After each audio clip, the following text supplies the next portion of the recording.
મારા father lawyer છે અને પપ્પાની તમારે દલીલોમાં જીતવું અશક્ય હોય. હા, પણ નહીં કે કહેવત છે ને આપણા ગુજરાતમાં કે જેને કોઈ ન પહોંચે તેને તેનું પેટ પહોંચે. અને એમાં તમે મારા મનમાં વસેલ છો, તમે મારા માંગી લીધેલ છો, તમે મારા મનમાં વસેલ છો, તમે મારા માંગી લીધેલ છો. અને આવા બધા ફોક સોંગ કલેક્ટ કરી આવ્યા અને આપણા સુધી પહોંચાડ્યા, ત્યારે આજે આપણે તૃપ્તિબેનના કંઠે આ ગીત સાંભળી રહ્યા છે.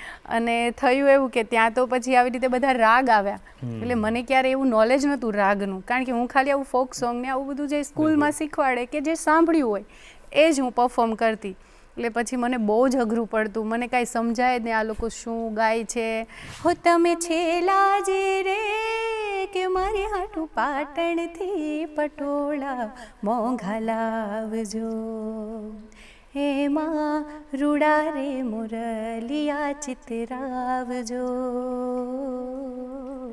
પાટણથી પટોળા મોંઘા લાવજો. ગુડ મોર્નિંગ ગુજરાતમાં સ્વાગત છે તમારું દોસ્તો. અહીં આવતા સમયે વાતાવરણ કંઈક એવું થઈ ગયું કે ઈચ્છા થઈ ગઈ કે કંઈક ગાઈએ. હવે વાતાવરણ જ્યારે વરસાદી હોય ત્યારે જે ગાવાનું મન થાય એ અંતરમાંથી નીકળેલું જે ગીત હોય ને એ દરેકનું પોતાનું હોય. એટલે જેમ કે હું ગુજરાતી તો હું શું ગાઉં? એવા વાયા ને વાદળ ઉમટ્યા હે ગોકુળમાં ટહુક્યા મોર મળવા આવો સુંદર વર્ષામળિયા. હવે આ જ ગીત કેમ? કારણ કે એક બહુ જ સિમ્પલ વાત છે દોસ્તો, કે દરેક વ્યક્તિ એ પોતાની લોકકલાથી જોડાયેલો હોય છે. જ્યારે ખરેખર દિલથી ગાવાની ઈચ્છા થાય ને ત્યારે એને પોતાનું લોકસંગીત, નાચવાની ઈચ્છા થાય ત્યારે લોકનૃત્ય, અને જો કોઈ નાટક જોવાની ઈચ્છા થાય તો એ લોકનાટ્ય જ યાદ આવતું હોય છે. એવું કહેવાય સંગીતની ભાષામાં કે શાસ્ત્રીય સંગીત એટલે 80% સુર 20% શબ્દ, એટલે એક જ લાઈન હોય તો એકાદ કલાક ગાઈ શકાય. એ શાસ્ત્રીય સંગીતની મજા છે. સુગમ સંગીત એટલે 50% શબ્દો પણ એટલા જ મહત્ત્વના સુંદર હોય છે, એના પર પણ ધ્યાન જાય, એક આખું ગીત બને અને એટલું જ સરસ રીતે ગવાવું જોઈએ. પણ લોકસંગીત એટલે 100% આનંદ, માત્ર આનંદની અભિવ્યક્તિ એટલે લોકસંગીત. અને એ લોકસંગીત માટે ગુજરાત ખૂબ જાણીતું છે, કારણ કે ગુજરાત બહુ રિચ છે, બહુ જ સમૃદ્ધ છે. એ લોકસંગીતની જે દેન ગુજરાતને મળી છે ને એ બહુ અદ્ભુત છે. પછી એમાં કેવા કેવા નામ આવે, હેમુ ગઢવી સાહેબનું નામ આવે, દિવાળીબેનનું નામ આવે, આ પ્રફુલ્લભાઈ દવેનું નામ આવે, આદિત્ય ગઢવી, કેટલા લોકોના નામ આવે. એટલે પેઢીઓની પેઢીઓએ લોકસંગીતમાં કોન્ટ્રીબ્યુશન આપ્યું છે. એમણે કંઈકનું કંઈક એવું આપ્યું છે જેના લીધે લોકસંગીતને એક નવી ચમક મળી છે. અને એ જ ચમકને નિખારવા માટે આજે આપણા સ્ટુડિયોમાં એક એવા મહેમાન છે કે જેમની વય ભલે નાની છે પણ સફળતાઓ અને એમના જે સંગીતની જે મજા છે, જે આનંદ છે, બહુ અદ્ભુત છે. એમનો અવાજ તમે સાંભળો ને તો સીધો દિલમાં ઉતરે એવો છે. અરે મને ક્યાંકથી ધીમા ધીમા સૂર સંભળાઈ રહ્યા છે એમના અવાજના. હું જરા વોલ્યુમ વધારું. હવે કાળી વાદળડી તુને વિનવેર બે ઘડીક નાચી લેને રંગ મોરલા, કાળી વાદળડી તુને વિનવેર બે ઘડીક નાચી લેને રંગ મોરલા, હો જાય છે મારી સૈયરુનો સાથ રે રંગ ભર નાચી લેને રંગ મોરલા, જાય છે મારી સહેલીનો સાથ રે રંગ ભર નાચી લેને રંગ મોરલા. વાહ વાહ વાહ! જોયું, મેં નહોતું કીધું, અવાજ સીધો દિલમાં ઉતરે છે. સ્વાગત કરીએ છીએ આજે અમારા સ્ટુડિયોઝમાં તમારું તૃપ્તિ ગઢવી. જોરદાર. મને તો આનંદ થઈ ગયો, કારણ કે આ જે બહારનું વાતાવરણ છે એવું જ મને લાગ્યું કે અંદર ક્યાંક વરસાદ ના પડી જાય. ખૂબ સુંદર રીતે તમે પ્રસ્તુતિ કરી. અને મને તો એક વસ્તુ એ પણ જણાઈ કે મેં તો ખાલી લોકસંગીતની વાત કરી, પણ તમારો કંઠ તો લોકસંગીત, શાસ્ત્રીય સંગીત એ બધાનું જાણે સમન્વય છે. તો તૃપ્તિ, બધા તમે આમ તો બહુ જ પોપ્યુલર છો. અહીંયા અમારા જે દર્શકો છે એ તમારા ગીતો સાંભળ્યા જ કરતા હોય છે. અને આ ગીતોમાં કેટલાય ગીતો છે એ તો પછી આપણે સાંભળવાના જ છે. આજે તમને એમને જવા નથી દેવાના. બહુ જ બધા ઢગલાબંધ ગીતો તમારે દર્શકોને સંભળાવવાના છે, એ વાત તો નક્કી છે. પણ શરૂઆત એ કરીએ કે તમે કોના ગીતો સાંભળવાથી શરૂઆત કરી સંગીતની? તમે અત્યારે સંભળાવો છો, આખી દુનિયા સાંભળી રહી છે. પણ તૃપ્તિ ગઢવીએ ક્યારથી શરૂઆત કરી? બિલકુલ એકચ્યુઅલી એવું છે કે હું જ્યારે નાની હતી જી. એટલે હું મારા મોસાળમાં મોટી થઈ છું એટલે ત્યાં મારા મોસાળમાં વધારે નારાયણ બાપુને સાંભળતા. વાહ વાહ વાહ. એટલે- ક્યાં આપનું મોસાળ? ભાવનગર જિલ્લાનું ચમારડી ગામ, વાહ વલભીપુર તાલુકાનું વાહ. ચમારડી ગામ. વાહ. એટલે નાનપણથી જ નારાયણ બાપુને સાંભળ્યા છે. અને એ સાંભળતા સાંભળતા આપને સંગીતમાં રુચિ થઈ. જી. તો નારાયણ બાપુનું એવું કયું ભજન છે જે આજે પણ એમ થાય કે હું આ ભજન ગમે ત્યારે આવે હું સાંભળી શકું છું, એવું કયું ગીત છે? જી, એમનું એક કૃષ્ણ ભગવાનનું એક ગીત તમારા ભજન કંઠે છે. થઈ જાય? ચોક્કસ એક લાઈન સંભળાવી દઉં કારણ કે Please, નારાયણ બાપુનું છે. છુમ છુમ બાજે ઘૂઘરિયા सब दिखलाए कान्हा मेरे घर आए मेरे घर आए छुम छुम बाजे घूघरिया. વાહ વાહ વાહ. Thank તો તમારા ઘરમાં પણ આ સંગીત આપ ગઢવી છો એટલે કલા સાથે અને એટલે સરસ્વતી માતાના સાક્ષાત આશીર્વાદ હોય જ. તો આપને ત્યાં કેવું વાતાવરણ હતું નાનપણમાં કલા પ્રત્યેનું? એટલે કલા પ્રત્યેમાં એવું છે કે હું મોસાળમાં મોટી થઈ એટલે મારા મોસાળમાં એવું હતું કે બધા બહુ ગાતા લાઈક નાનપણમાં, એટલે નારાયણ સ્વામીને સાંભળતા અને મારા નાના બાપુ પણ ગાતા, પ્લસ મારા જે માસી છે એ પણ બહુ સારા એવા કલાકાર, એટલે એ પણ બહુ સુંદર ગાતા, એટલે એમને સાંભળી સાંભળીને હું મોટી થઈ છું. બાકી મારું ફેમિલી છે પપ્પાના ઘરનું, ત્યાં સિંગિંગ કલાકાર કોઈ નહીં, કોઈ જ નહીં. તો ત્યાં જ્યારે તમે કીધું હવે આપણે મોસાળમાંથી આવી જઈએ આપણા ઘરમાં, તો તમે જ્યારે તમારા ઘરે આ વાત પહેલી તમને ક્યારે ખબર પડી કે, કારણ કે આ બધા યુવાનો બધા જોતા હોય છે ને ઘણા અસમંજસમાં હોય છે કે તમારે જ એવી દીકરીઓ બહુ હોય છે કે જેને ગાવું છે, કલાકાર બનવું છે, પણ એ ડ્યુઅલ હોય છે કે બનવું કે ના બનવું, કહું કે ના કહું. તમે ક્યારે નક્કી કર્યું કે ના મારે આ તરફ જવું છે અને હું આમ જ સારું કરી શકીશ? જી બિલકુલ. એવું છે કે આપણે જ્યારે નાનપણમાં હોઈએ ત્યારે બિલકુલ સ્કૂલમાં આપણામાં શું કલા છે આપણા શિક્ષકને વધારે ખ્યાલ આવે કે બાળકમાં સ્ટુડન્ટ ભણવામાં વધારે હોશિયાર છે કે કઈ કલામાં, કે ડાન્સમાં છે કે પછી સિંગિંગમાં છે. એટલે નાનપણથી મને ડાન્સનો પણ એટલો શોખ હતો અને ગાવાનો પણ ગઢવી હતી એટલે મને વધારે ગાવાનું જ આપી દેતા. એટલે પછી નાનપણથી એવું થયું કે હા મારું ગાવાનું સારું છે. એટલે પછી પપ્પાના ઘરે જ્યારે ગઈ ત્યારે પણ ત્યાં પણ સ્કૂલિંગમાં મને ગાવામાં વધારે મારા નંબર્સ મારે આવતા સ્કૂલમાંથી જ, એટલે રાજ્ય કક્ષા લેવલ સુધીના ગરબા કોમ્પિટિશન હોય કે પછી સિંગિંગની કોઈ પણ સુગમ હોય કે ફોક સોંગ હોય તો એમાં હું પ્રથમ ક્રમાંકે આવતી. અરે વાહ. એટલે પછી એમાંથી ઇન્સ્પિરેશન મળી કે મારે સિંગિંગ કરવું જોઈએ. સો પપ્પાને મેં વાત કરી પણ પપ્પાએ ના પાડી. અચ્છા. કઈ રીતે કન્વિન્સ કર્યા પછી? એટલે એમણે તો ચોખ્ખી ના જ પાડી હતી કે નથી, ગાવાનું નથી એમ, કારણ કે અમારા સમાજમાં એમ દીકરીઓને એટલે દીકરાઓ બધા ગાય છે. બિલકુલ બિલકુલ. અમારા સમાજમાં દીકરાઓ બહુ જ આગળ છે સિંગિંગ લાઈનમાં, પણ દીકરીઓને એટલું બધું હ્યુજ પ્લેટફોર્મ નથી, બહાર નથી નીકળવા મળતું ને એટલા માટે. સો ના પાડી, પણ પછી તો પપ્પાએ કીધું કે તને ભણવું હોય, તને આટલી બધી જીદ કરે છે તો તને ભણવા મોકલું પણ પ્રોફેશન નથી બનાવવાનું. સો મેં કીધું ઓકે. પછી મને ખ્યાલ આવ્યો કે વડોદરામાં આવી કોઈ મ્યુઝિક કોલેજ છે. યસ, ત્યારે મને ખ્યાલ નહોતું કે આવું ગાવાનું પણ શીખવાનું હોય. એટલે પછી પપ્પાને એમાંથી કન્વિન્સ કર્યા કે ઓકે ફાઇનલી હું પ્રોફેશનલ નહીં ગાઉં પણ મને આનું ભણવા તો દો. પણ હું તમને વચ્ચે અટકાવું છું એટલા માટે કે આ તમારી જર્નીમાં આપણે સીધા MS યુનિવર્સિટીના દરવાજે પહોંચી ગયા છે.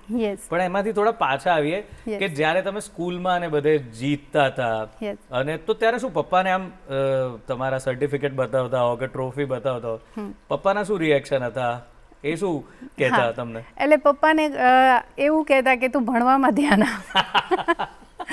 આવું બધું, પણ કેવું એક ઇત્તર પ્રવૃત્તિ કહેવાતું એને ત્યારે. બિલકુલ એમ. અને હું સુરેન્દ્રનગરની સ્કૂલમાં ભણી છું, એટલે નાના શહેરમાં હોય એટલે તો વધારે યસ. એટલે એટલે અમારા જે પ્રિન્સિપલ હતા એમણે પપ્પાને વાત કરી કે તમારી દીકરી સરસ ગાય છે, આવું કરવા દો. પપ્પા કે નહીં, પહેલા એને ભણવામાં ધ્યાન અપાવજો, આ બધું સાઈડમાં ખાલી રાખજો. બરાબર છે. એટલે ઘણી બધી ઓફર પણ પછી આવતી આવી રીતે કોમ્પિટિશનમાં ફર્સ્ટ આવું એટલે જે જજીસ હોય એ લોકો કોન્ટેક્ટ કરે સ્કૂલનો, એમ ત્યારે તો એટલો બધો ફોનનો ને એ બધું એટલું યુઝ પ્લેટફોર્મ નહોતું.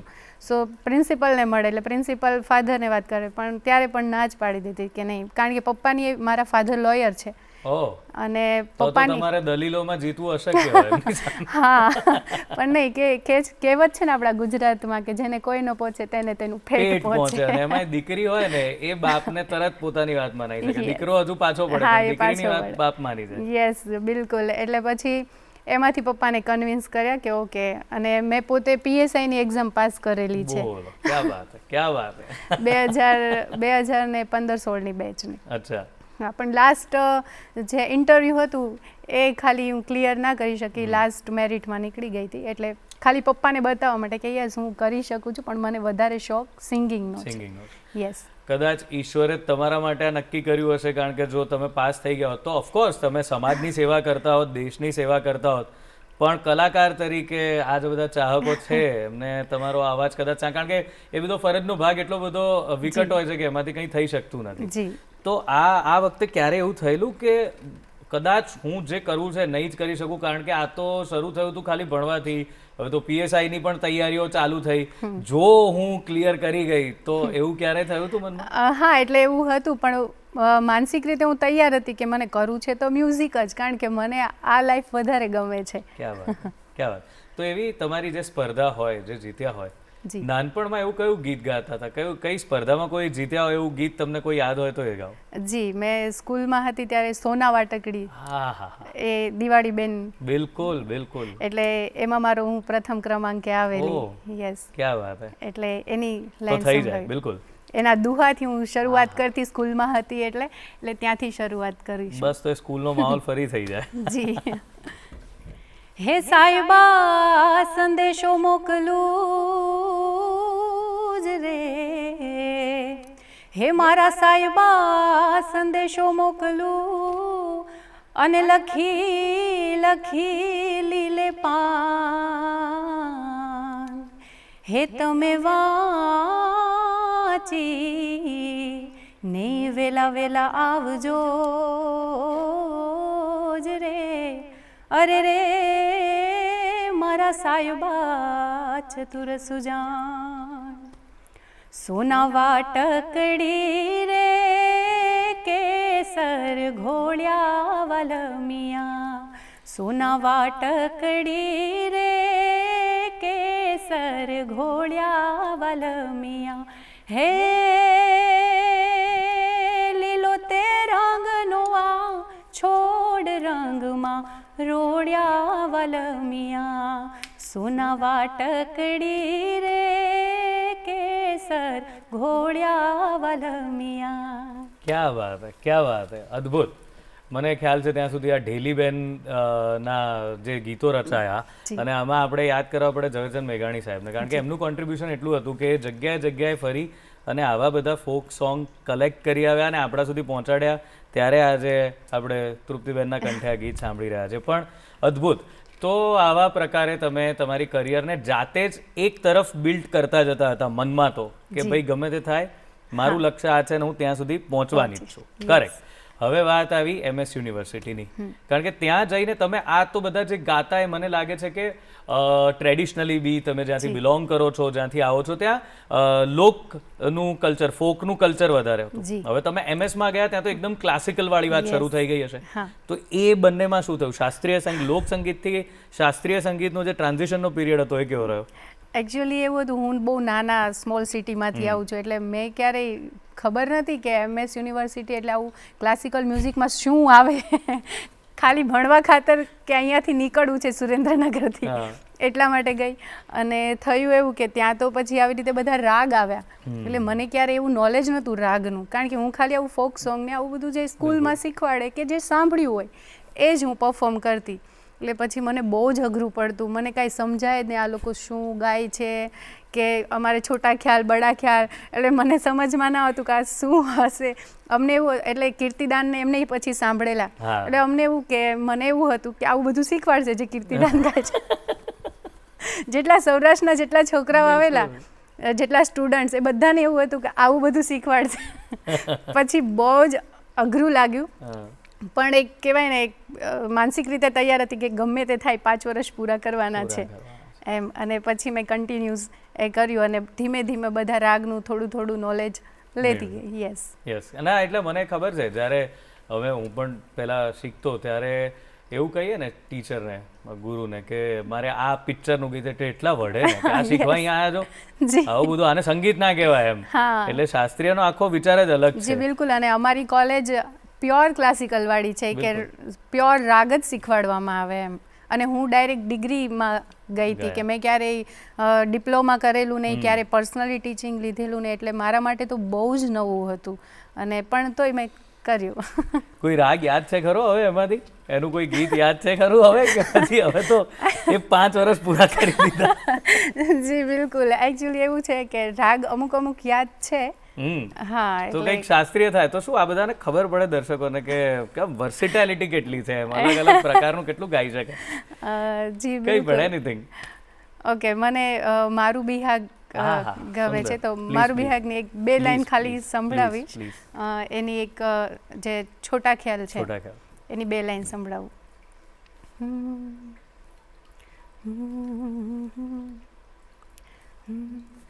જાગું મેં સારી રહેના બલમાં, જાગું મેં સારી રહેના બલમાં, રસિયા મન લાગે નાહી મોરા, રસિયા મન લાગે નાહી મોરા, જાગું મેં સારી રહેના બલમાં, જાગું મેં સારી રહેના બલમાં. વાહ, તમને બધાએ કીધું જ હશે પણ હું કહી દઉં કે તમે જ્યારે બંને પ્રકારના ગીતો ગાઓ છો ત્યારે તમારો અવાજ બિલકુલ અલગ હોય છે. એટલે કોઈ એવું કહે નહીં, કારણ કે એવું હોતું નથી. પણ ઘણા મેં લોકગાયકો જોયા છે કે જે બીજું કંઈ પણ ગાય તો ખબર પડે કે આ છે બેઝિકલી લોકગાયક, આ લોકગાયક છે પણ આ સરસ ગાય છે. પણ તમારામાં તો જો ખાલી આ ગાઈને પણ જો શરૂઆત કરી હોય તો કહેવું પડત કે આપ લોકગાયક છો. તો આપને એક બહુ જ 2014માં આપે એક પ્રતિયોગિતા જીતી અને એ કદાચ એવો ટર્નિંગ પોઈન્ટ માની શકાય. તો એ શું હતું, કેવી રીતે એમાં અત્યારે ભણી લીધું હતું તમે? ના, હું ફર્સ્ટ યરમાં હતી. એટલે જનરલી ત્યાં પંચમહાલમાં થાય છે, પણ મેં ભજન રત્ન આવી બધી અલગ અલગ કોમ્પિટિશનમાં હું પાર્ટિસિપેટ કરતી. એટલે પછી આવું ખ્યાલ આવ્યો, એટલે મેં સોશિયલ મીડિયા ત્યારે થોડું હતું, આટલું બધું યુઝ નહોતું, પણ પછી એમાં મેં પાર્ટિસિપેટ કર્યું. મને વિશ્વાસ નહોતો કે હું આ પાર કરીશ. એમ જ રેન્ડમ આપણે ફોર્મ ભરતા હોઈએ બધામાં, એવી જ રીતે મેં પાર્ટિસિપેટ કરેલું અને ફાઇનલ સુધી પહોંચી અને ટોપ 3માં, અને પછી ટોપ 3માંથી જે ફર્સ્ટ, સેકન્ડ ને થર્ડ, તો એમાં મારું નામ ફર્સ્ટમાં હતું. વાહ, એટલે તમે સીધું પણ એવું કહી શક્યા હોત કે હું ફર્સ્ટ આવી, પણ તમે સરસ તમારી જર્ની બતાવી. તો એ કેવી હતી એ કોમ્પિટિશન? કેટલા લોકો હતા? શું તમને ત્યારે, કારણ કે આઈ થિંક આવા પ્રકારની આટલી બહાર જઈને પહેલી વાર કોમ્પિટિશનમાં ગયા હશો, તો ઘણા બધા અહીંથી પણ આવી બધી કોમ્પિટિશન્સમાં જતા હોય છે, તો શું તમને અનુભવ થયો કે કેવી રીતે અલગ હોય છે આમ સામાન્ય પ્રસ્તુતિ જે અત્યારે કરો છો અને એક સ્પર્ધામાં ગાવું, એમાં શું ફેર? સ્પર્ધામાં એવું હોય કે બહુ બધા સારા સિંગર્સ આપણી સામે હોય, એટલે બધાને જજ કરતા હોય ને કે કોણ વધારે, કોનામાં શું ક્વોલિટી સારી છે. એટલે બધાનું જોઈને ઘણીવાર આપણે નર્વસ પણ થઈ જતા હોય. શો હોય એમાં એવું ના હોય કે કોઈ આપણું કોમ્પિટિટર ના હોય, પણ જ્યારે કોમ્પિટિશન હોય ને ત્યારે આપણને થોડું નર્વસનેસ ફીલ થાય. અને ત્યારે તો હું ફર્સ્ટ યરની સ્ટુડન્ટ હતી અને પહેલી વાર આવી રીતે પંચમહાલમાં, ગોધરામાં જ ફર્સ્ટ ટાઈમ ગઈ હતી. મેં ક્યારેય ગોધરા જોયેલું બી નહીં, અને ત્યારે ગોધરામાં થઈ હતી આ કોમ્પિટિશન.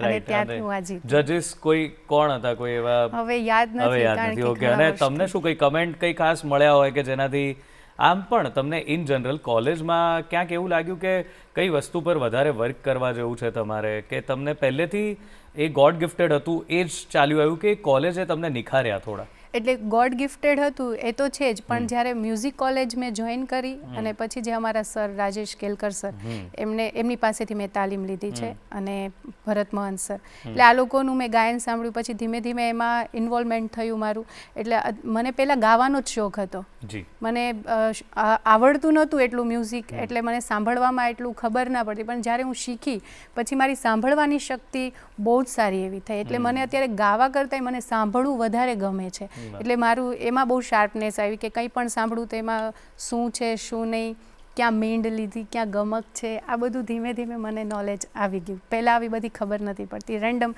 ગાયું તો આપણે ગાઈ લીધું, પણ હવે હું એ બધું નોટિસ કરું છું. ક્યાં વાત. એટલે પેલું કહેવાય છે કે તાનસેન બનવા માટે પહેલા કાનસેન બનવું જરૂરી છે. એટલે જેટલું સંગીત સાંભળો એટલું જ સારી રીતે પ્રસ્તુત કરી શકો. જી. તમે જે આ વાત કરી, આ તો હું જરાક તમે છો તો જરા તક ઝડપી રહ્યો છું, કારણ કે મને એવું લાગે છે કે તમને કંઈ પણ હું પૂછીશ તમે એને પાર પાડી જ દેશો. તો આ તમે જે મીડ, ગમક, આ બધા શબ્દો ઓડિયન્સ માટે નવા છે, તો કંઈક ઉદાહરણ આપીને બતાવશો કે ગમક ગાવામાં કોને કહેવાય, મીડ કોને એ કહેવાય? હું અત્યારે નહીં કરી શકું બીકોઝ ક્લાસિકલ છે, મારા સર ને બધા જોશે, જોતા કંઈક હશે. મિસ્ટેક થશે મારાથી. એટલે એટલો ડર તો રહેતો જ હોય Yes, છે ને, ડર તો તમે ગમે બહુ જ. તે જગ્યાએ પહોંચી જાઓ, Yes. પણ ગુરુ તો તમે ગુરુ પકડી વાળે કંઈ પણ ભૂલ હોય એટલે. અને Right. હું અત્યારે મેં કોલેજ તો છૂટી ગઈ છે ઓબ્વિયસલી.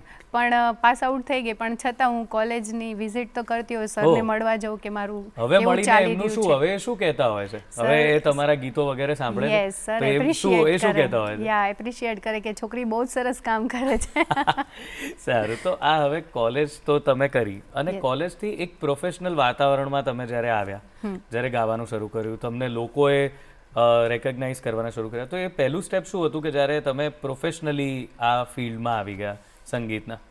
એટલે સમજી નહીં. પહેલી વખત તમે એવું કંઈ ગાયું હોય, આ તો બધું તમે કાં તો સ્પર્ધા માટે ગાયું, કાં તો તમારા પોતાના શીખવા માટે ગાયું, યસ. પણ જે પહેલું તમારું ગીત કે ઓડિયો કે જે બહાર પડ્યો, લોકોએ જેને વખાણ્યો અને તમે એક ગાયક તરીકે લોકો સુધી પહોંચ્યા, એવી કઈ વસ્તુ હતી? યસ બિલકુલ. એ હું યુટ્યુબ પરથી, અચ્છા, યુટ્યુબ પર okay. મારા ઘણા બધા સોંગ્સ છે જે મિલિયન્સમાં અમુક છે મારા Yes, સોંગ. yes. એટલે એના થ્રુ લોકો ઓળખવા લાગ્યા, અને અત્યારે સોશિયલ મીડિયાનું પ્લેટફોર્મ બહુ જ મોટું છે, એટલે સોશિયલ મીડિયા થ્રુ મને મારી ઓળખ મળી.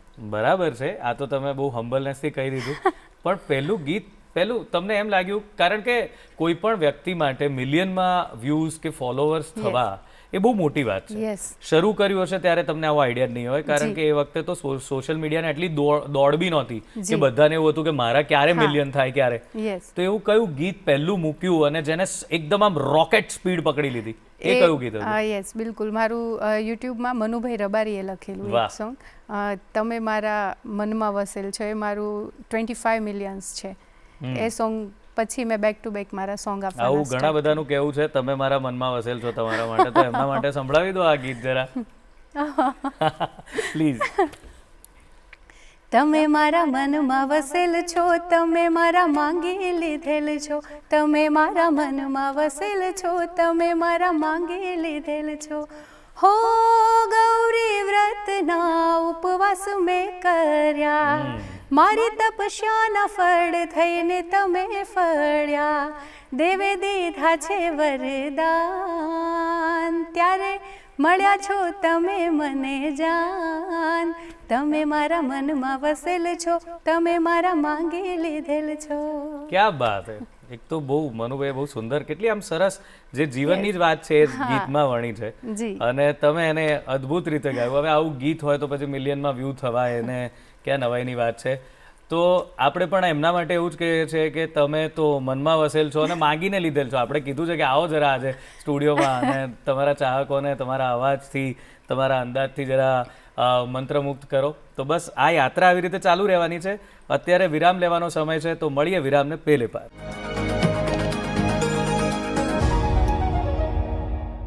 વિરામ બાદ સ્વાગત છે ગુડ મોર્નિંગ ગુજરાતમાં. આજની સવાર એટલી બધી સુમધુર છે કે શું વાત કરું. મને મજા પડી રહી છે, આઈ એમ શ્યોર તમને બહુ જ મજા પડી રહી છે, કારણ કે તૃપ્તિ ગઢવી આપણી સાથે છે અને અદ્ભુત રીતે આપણે એમના ગીતોને માણી રહ્યા છીએ.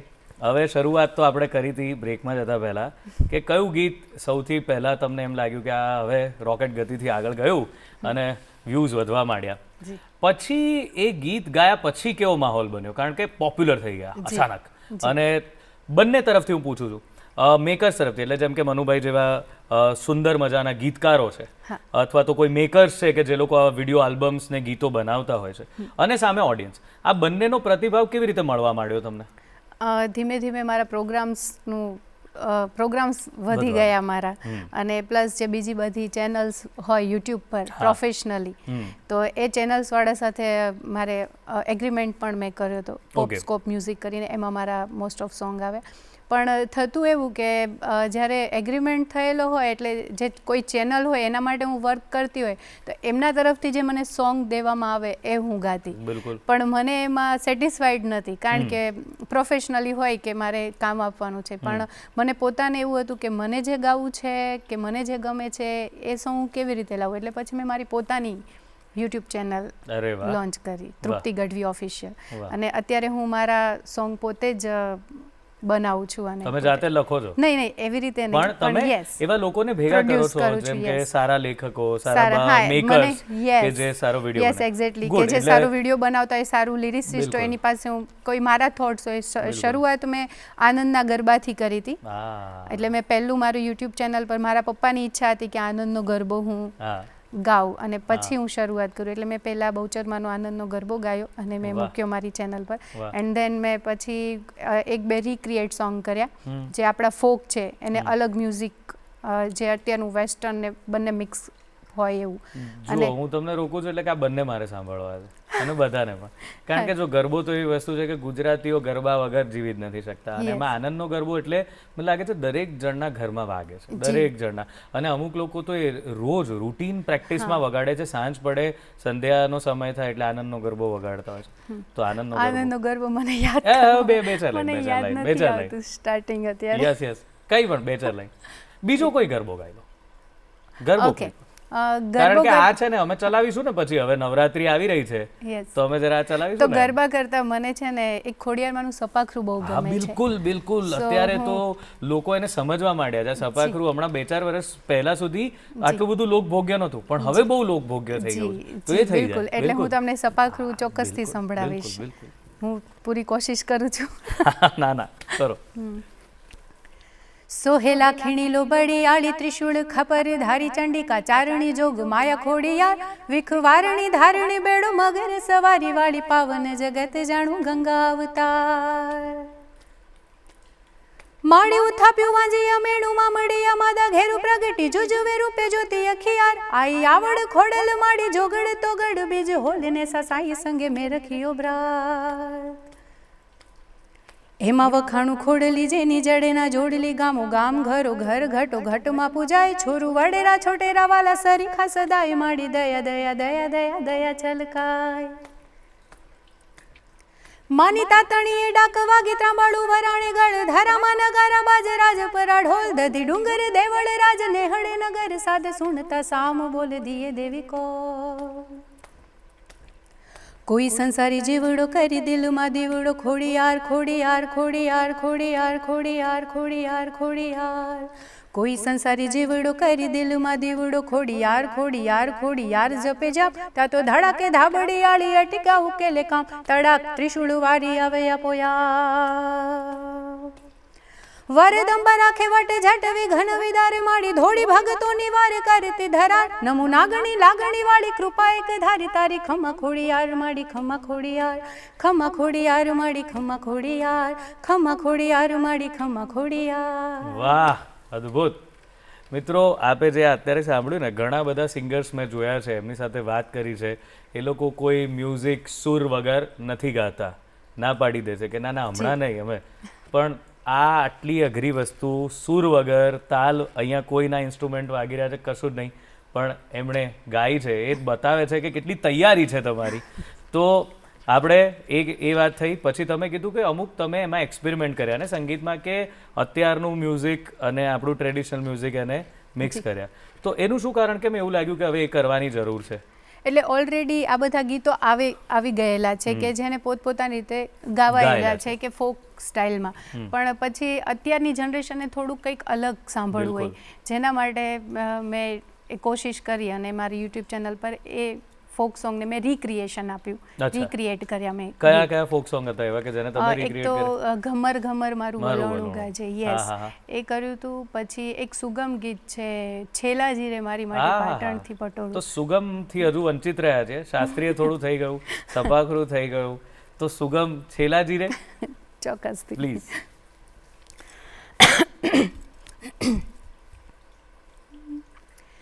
છેલાજી રે મારી હાટું પાટણથી પટોળા મોંઘા લાવજો હો તમે છેલાજી રે કે મારી હાટું પાટણથી પટોળા મોંઘા લાવજો એમાં રૂડા રે મુરલિયા ચિતરાવજો પાટણથી પટોળા મોંઘા લાવજો. ક્યાં વાત હે, ક્યાં વાત હે. તો આ રીતે તમે ગાયિકામાંથી પ્રોડ્યુસર પણ બન્યા, કારણ કે આ કામ તમે જે બધા કીધા તો પ્રોડ્યુસરના છે, એટલે તમે તમારી ચેનલને પોતે હેન્ડલ કરવાની શરૂ કરી.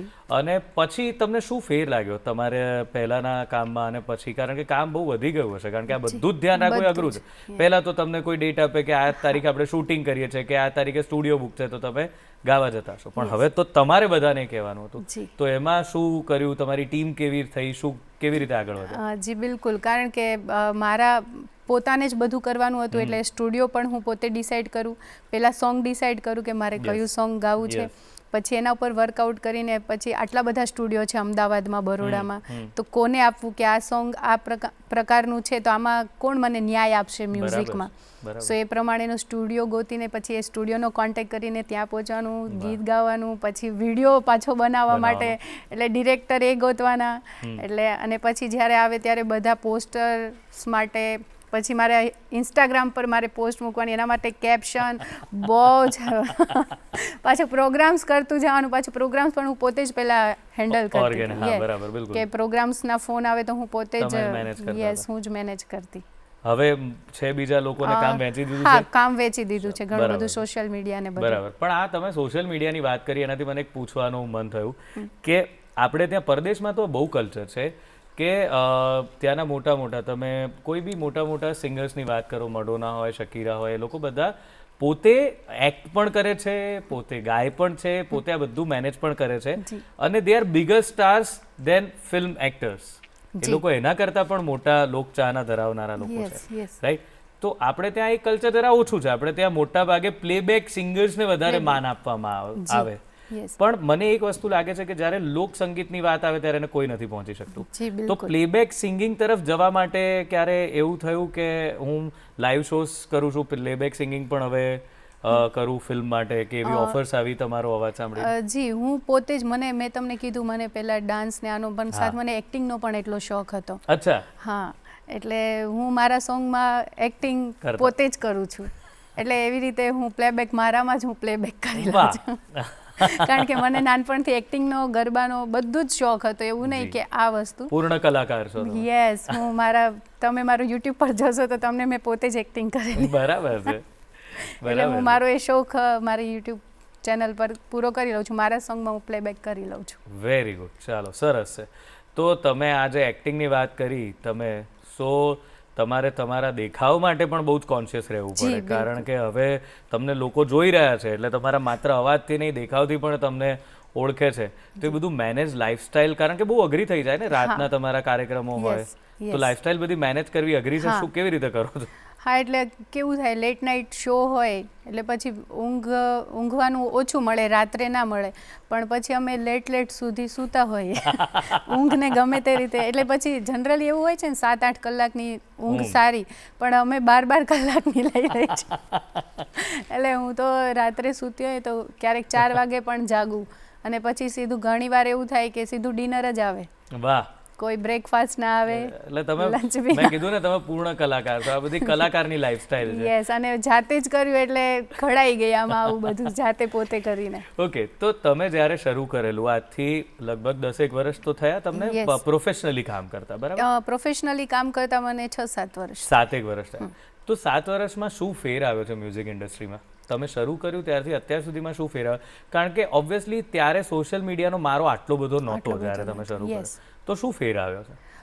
પહેલાં એવું છે કે ભલે સોશિયલ મીડિયા નહોતું, પણ પહેલાં બધું પ્યોર મ્યુઝિક મળતું હતું. બધું પ્યોર હતી, ફોક સોંગથી માંડીને ગીતો પણ જે રાઇટર હતા બહુ સુંદર મજાના લિરિક્સ લખતા, કે આપણે ફેમિલી સાથે સાંભળી શકીએ કે ગમે. તમે હમણાં મનુભાઈનું ગીત ગાયું, કેવું ફેમિલી સાથે સાંભળી શકાય એવું છે કે એના હસબન્ડ માટે ગાઈ રહી છે. પણ અત્યારનું મ્યુઝિક ને આ બધું એટલું પેલું એ થઈ ગયું છે, જેન્ઝી, અત્યારે જે જેન્ઝી વાળા. એટલે મને પર્સનલી હું કહું તો મને અમુક વસ્તુ નથી ગમતી લિરિક્સમાં, કે નથી મજા આવતી. જે પહેલાં હતું એનાથી બહુ જ અલગ છે. એમ. અને અત્યારે તો સોશિયલ મીડિયા છે, સો કંઈક સારું આપવું જોઈએ. બિલકુલ, અત્યારે જલ્દી Yes. પહોંચી જાઓ છો ને હા, તમે. જલ્દી પહોંચી જાઓ કેટલા છો બધા તો કંઈક પ્લેટફોર્મ વધી બહુ જ ગયા. બધા પહેલા તો platform. કોઈએ તમારી યુટ્યુબ ચેનલ પર Yes. જવું પડે તમને જોવા. હવે તો તમારું જ કોઈક વસ્તુ કોઈ બીજું ક્યાંક ઇન્સ્ટાગ્રામ પર હા. શેર કરે છે, ફેસબુક Yes, કેટલી બધી yes. જગ્યાએ શેર ઘણી કરે બધી છે. છે. Yes. શેરિંગ વધી ગયું છે. Yes. તો ક્વોલિટી કન્ટેન્ટનો મારો વધે તો આપોઆપ ક્વોલિટી હા. કન્ટેન્ટ લખાવાનું. આ ગણતરી બહુ જ સાચી છે તમારી. હા. તો તમે ક્યારે એવું રિજેક્શન માટે, હવે મને આ તમે બોલ્યા તો ઈચ્છા થાય છે, કારણ કે આ વાત બહુ સરસ છે અને બહેનોએ બધી જે આ ફિલ્ડમાં જેને સમજવા જેવી છે કે પોતાનો મુદ્દો તો રાખવો જ, કે મારે જી. આ કામ તો નથી. Yes. તો એવું તમે કોઈને રિજેક્ટ કર્યા છે કે ના આ તો નહીં? યસ, મેં સોંગ પણ રિજેક્ટ કર્યા છે, પ્લસ મેં શોઝ પણ અમુક રિજેક્ટ કર્યા છે. ઓહ. યસ, કે મને જે મજા નથી આવતી હું નહીં કરું, ઓહ, સોંગ પણ નહીં. જેમાં અમુક કોઈ લિરિક્સ અનુભવ? એવા આવતા હોય હમ. તો એ બધું હું નથી ગાતી. અમુક વસ્તુ કે મને જે નથી મજા આવતી એ નથી આવતી. કલ્ચર વિરુદ્ધનું કંઈ નહીં. નહીં, કલ્ચર Culture વિરુદ્ધ. વિરુદ્ધનું અને કંઈ એમાંય નહીં. હું ગઢવી સમાજથી બિલકુલ. બિલોંગ કરું છું, એટલે મારે મારી ઓળખ સારી રીતે મારે આપવી પડે. ક્યાં એટલે વાત. બધા મારો આખો સમાજ પણ જોતો હોય એટલે. બિલકુલ બિલકુલ. કોઈ એવો દાખલો યાદ છે? બંને તમે જે કહેવા માંગતા હોય, જી. કોઈક એવો કે જેમાં તમને આમ થયું હોય કે હવે આ તો મારે આવવું પડ્યું અહીંયા ને આવતા પહેલા ખબર નહોતી કે આ આવું છે, હવે હું છોડીને જઉં છું. Yes. એવું થયું છે કે? Yes. અરે શું વાત કરો છો? હે? એટલે ઘણીવાર કેવું થતું આપણને બતાવવામાં શું આવે ને પછી નીકળે હા, જાણે નીકળે. શું. જગ્યાએ પહોંચો શું કરવા ત્યારે Yeah, કંઈક અલગ જ આવે. હા, અને ત્યારે આજથી 4-5 વર્ષ પહેલા આવું બધું પ્રોફેશનલ નહોતું. હમ. સો ઘણીવાર શોઝ આપણે જોયા હોય કે આ લોકોનું આવું જ સરસ કામ હોય છે, પછી આપણને શો મળી જાય, ત્યાં જઈએ ત્યારે ખબર પડે કે સ્ટેજ આ પ્રકારનું નથી, કોઈ વ્યવસ્થા જ નથી. કોઈ વ્યવસ્થા નથી. એટલે મેં રિજેક્શન કરેલું કે હું નહીં પરફોર્મ કરું અહીંયા, અરે વાહ.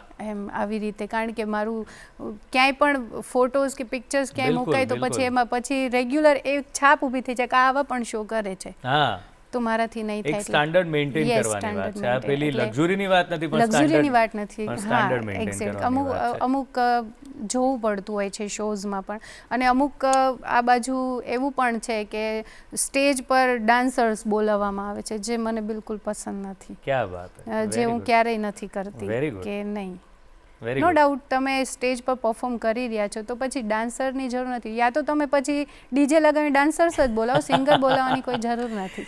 તમે નવું શું કરી રહ્યા છો? ગીત કયું નવું આવી રહ્યું છે? મારું નવું અત્યારે અમારા સૌરાષ્ટ્રમાં સાતમ આઠમનો મેળો ભરાય. આહા, યસ, તો મારું નવું સોંગ મેળા આ જ તક છે.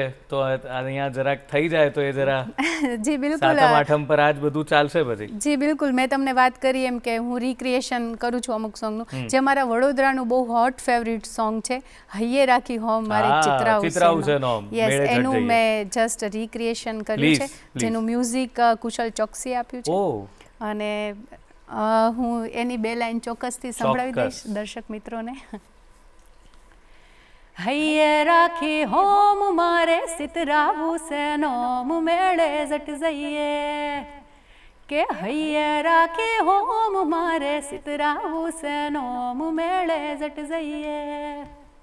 હે ગોમ નામણિયારા રૂડી બંગડીયું લઈ બેઠા જો, ગોમ નામણિયારા રૂડી બંગડીયું લઈ બેઠા જો, બંગડીનું હું કોમ મારે સિતરાવું છે નોમ મેળે જટ જઈએ, એ હૈયે રાખી હોમ મારે સિતરાવું છે નોમ મેળે જટ જઈએ. વાહ, ક્યાં બાત હે. બહુ મજા પડી. તો તમે એક ઉદાહરણ છો કે પોતાની વાતને સાથે રાખીને, મન મક્કમ રાખીને, પોતાની કલામાં વિશ્વાસ રાખીને જી. કેવી રીતે પોતાના સપનાને પૂરા કરાય અને એક જગ્યાએ પહોંચી ગયા પછી પણ પોતાના મૂલ્યોને ના છોડીને, પોતાના કલ્ચરને ના છોડીને કેવી રીતે નામ બનાવી શકાય. તો ઘણી બધી દીકરીઓ આ જોઈ રહી છે, ઘણા બધા ચાહકો જોઈ રહ્યા છે, તો એમને પણ આ પ્રેરણા મળશે અને તમારા સુરોનો આનંદ તો અલગ જ છે. તો ખૂબ ખૂબ આભાર. આજના એપિસોડમાં તમે આવીને અમને બધાને મંત્રમુગ્ધ કરી દીધા છે તમારા અવાજથી. Thank you so much. હું Thank પણ you. દૂરદર્શનનો ખૂબ ખૂબ આભાર માનું છું કે મને આવો સરસ મોકો આપ્યો તમારી સાથે વાત કરવાનો. Thank you very much. તો મિત્રો, બસ આજના એપિસોડમાં જરાક આ બધી સરસ મજાની સંગીતમય વાતો કરી છે. આવતા એપિસોડમાં કંઈક નવી રજૂઆત સાથે ફરી ઉપસ્થિત થઈશું. ત્યાં સુધી રજા આપો.